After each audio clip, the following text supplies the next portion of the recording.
Assalamualaikum warahmatullahi wabarakatuh. Innal hamdalillah nahmaduhu wa nasta'inuhu wa nastaghfiruh wa na'udzu billahi min syururi anfusina wa min sayyiati a'malina. May yahdihillahu fala mudhillalah wa may yudlilhu fala hadiyalah. Terutama yang paling utama sekali kita ucapkan puji syukur atas kehadiran Allah Subhanahu wa taala kepada kita semua sehingga Allah masih mengizinkan kita untuk melihat bumi indah yang Dia ciptakan ini. Salawat beserta salam tak lupa pula kita kirimkan ke arwah junjungan umat, pemimpin di saat perang, imam di saat solat menyandang gelar Al-Amin, yakninya Nabi Yuna Muhammad sallallahu alaihi wasallam. Sebelum masuk ke judul kutum saya, izinkan saya memperkenalkan diri. Nama saya Miftahul Jannah, saya dari tingkat SMP IT Abi Center. Langsung saja masuk ke judul kultum saya yang berjudul keistimewaan di bulan Ramadan. Nah, sebelumnya hadirin semua tahu nggak sih bulan Ramadan itu apa? Bulan Ramadan adalah bulan yang penuh keistimewaan, keberkahan, bulan yang sangat ditunggu-tunggu oleh umat muslim, dan di dalam bulan Ramadan diturunkan Al-Quran. Di bulan Ramadan, umat muslim diperintahkan oleh Allah Subhanahu wa taala untuk berpuasa. Di mana puasa itu adalah menahan lapar, haus, hawa nafsu mulai dari azan subuh sampai azan maghrib berkumandang. Tapi Allah tidak menyusahkan atau tidak menginginkan hambanya di dalam kesulitan. Allah mudahkan dengan membelenggu para syaitan, membuka pintu syurga selebar-lebarnya dan menutup pintu neraka serapat-rapatnya. Hadis riwayat Bukhari.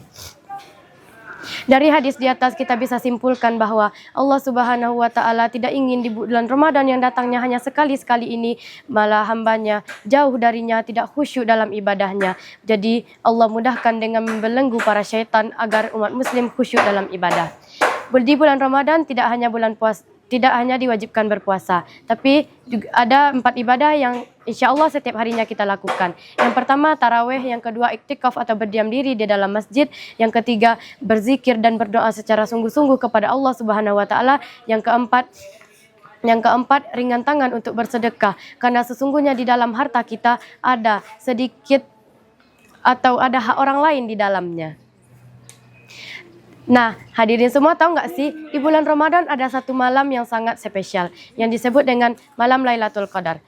Di malam tersebut orang-orang yang terpilih atau orang-orang yang kuat imannya akan menyaksikan tumbuhan, hewan, angin sejuk tapi tidak menusuk ke tulang yang menandakan mereka sedang sujud kepada Allah Subhanahu wa taala.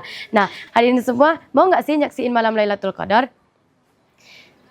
Kalau mau, kita harus fokus ibadah, khusyuk dalam berdoa, tidak menyela orang lain atau menyakiti hati orang lain. Karena kalau kita menyakiti orang lain itu berdoa, dan doa orang terzolimi itu akan makbul.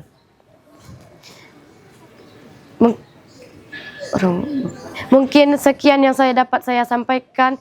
Kalau ada kesalahan kata itu datangnya dari saya sendiri, kesempurnaan datang dari Allah Subhanahu wa taala. Unzur maqala wala tanzur man qala.